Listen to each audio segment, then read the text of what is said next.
The Michigan Wolverines enter the post-Jim Harbaugh era. Their win total dropping from 9.5 to 8.5 overnight at ESPN BET.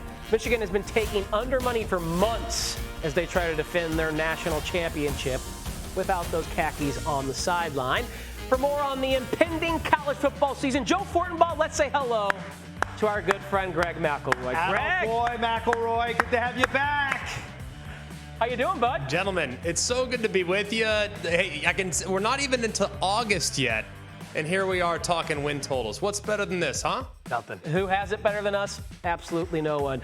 Let's talk about this Wolverines squad, though, Greg. We told you about the move as that number's dropped from 9.5 to 8.5. Do you, like the market, project some trouble on the horizon for the national champs? I loved the under at 9.5. Now I'm starting to get a little shaky, guys. They're still Michigan. They're still the defending champs, and they still have an elite defense. And in a Big Ten that is changing, and it might become a little bit more perimeter-oriented, maybe a little bit more reliant on athleticism, catch and run, wide receiver play with the additions of Washington, Oregon, and SC, I still think Michigan matches up really, really well. Now, I think they're a 9-3 football team. The schedule's brutal. You got Texas in the non-conference. So I think 9-3 is about where they land.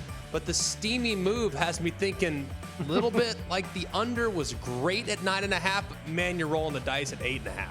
All right, so let's transition to the SEC. Let's try to remain unbiased, which you're very good at doing. Alabama begins the post-Nick Saban era. Win total still nice and high, 9.5. I got them projected as dogs in 2 games. The Georgia game, Bulldogs will be coming off the bye, and the LSU game. Outside of that, favorites in the other 10. Can they win those other 10 or any combination of 10? We're in the same spot there. I'm looking at this number, and it's as if Vegas is putting a premium on Nick Saban being there like they are home field advantage. I mean, Nick Saban, last I checked, amazing coach, 7 national championships, 0 completions in Tuscaloosa, 0 interceptions in Tuscaloosa. Kalen DeBoer's coming in. He's going to do a great job. This is still a very talented roster.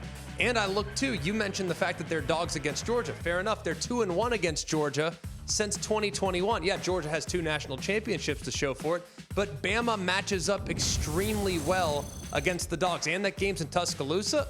I think Bama's got a real fighting shot there. If they can somehow get that one, they can moonwalk their way to the finish line in 10-2. Oh, I would like our staff to clip off that little soundbite from Greg McElroy and save it to play on College Game Day when Nick Saban is on the desk there about him not throwing passes and see what that impact is on the team. That'll be fun to hear Saban's That's reaction. that rat poison, Greg. It's that rat poison. Oh, that's what Greg's doing. He's putting rat poison out. He's an operative for Nick Saban. Let's get away from the big guns like Alabama and Michigan. Maybe there is a big gun here, but is there a team in college football from coast to coast that you think is actually being overvalued in the win total market right now? Yeah, it's got to be SMU, and this is just the most public play, and I hate it. I'm sorry. I'm sorry in advance. I cannot get on board with SMU going over 8.5 wins. I just can't get on board. Last year, they won 11 games. I acknowledge that. That's great. They won 11 games against a group of 5 teams. Now they have to play a Power 5 schedule as they transition into the ACC, and I look, too, at the Big 12 participants last year. UCF, Houston, Cincinnati, BYU, these are all teams that transition from the G5 level to the P5 level, and they struggled. Only UCF of the bunch made it to the postseason. They didn't do so by much either. They were really inconsistent. So I think SMU has a really capable chance of being competitive in the ACC, but to get to 9 wins, that's where I have a really difficult time anticipating that type of success. All right, same question as Tyler, but let's flip it upside down. Undervalued. Look around the country. Who stands out? I love this. I love this play. Nothing makes you feel more comfortable than betting Rutgers over. Just saying. Just saying. Okay. All right, Greg Schiano's got a pretty good contingent coming back. He's got a workhorse at running back. They've probably addressed the issues at quarterback from last year. How could they not? They were really one of the worst as far as passing efficiency. In comes Ethan Kaliak-Manis from Minnesota, who's certainly up and down, but he's an upgrade over what they've had in the past. And then you look at the schedule. Y'all, no one has benefited more from dissolving divisions than the Rutgers Knights. No one. And you look at the schedule now. They got to get to 6.5. I think I can get them there. Their toughest games might be at Virginia Tech. One I think they can probably get. At Maryland, they can potentially get that one. Wisconsin comes to them. Nebraska's on the road. So you got 4 losses right there, but we're talking about matchups against Illinois. Michigan State's in rebuild mode. Minnesota's in rebuild mode, and that's at home. Howard's in the FCS. Akron's in one of the worst teams in the country. Like, I think they go flying past the over. And if you told me if that were at 7.5, I'd still feel good on the over for Rutgers. Oh.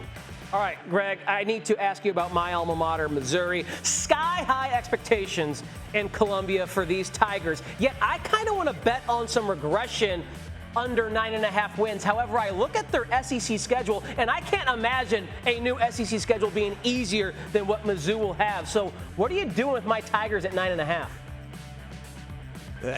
I can't hear you say SEC schedule and easy. That's the Nick Saban in me, like manageable. Like, we don't say easy, we say manageable. And I do think it is more manageable than most. 2 toughest games at A&M, at Alabama. Even if they lose both, they're in a really good spot. Sure, I think they can get Oklahoma. The problem is Missouri last year in 1-score games, 4-0. And for whatever reason, when you have the ball bounce your way as often as it did last year, these things have a tendency of kind of coming back to earth. They also lost their defensive coordinator who went to LSU. Blake Baker became the highest paid defensive coordinator in the country. They lost some really key pieces on the back end. Still a very talented team, but I cannot get on board with taking them as a 10-win team in the regular season right now. I just think all the value's on the under, but it does feel like a slightly public play. Kyle Whittingham and the Utah Utes made the jump from the Pac-12 to the Big 12. Love Utah over 9.5 wins this season. Absolutely love it. I've got them favorites in 11 of 12 games. The 1 dog spot's in Stillwater against Oklahoma State at the end of September, but it's tight. That's a winnable game for them. Cam Rising's back for his 19th year on the job. What do you think about Utah over 9.5?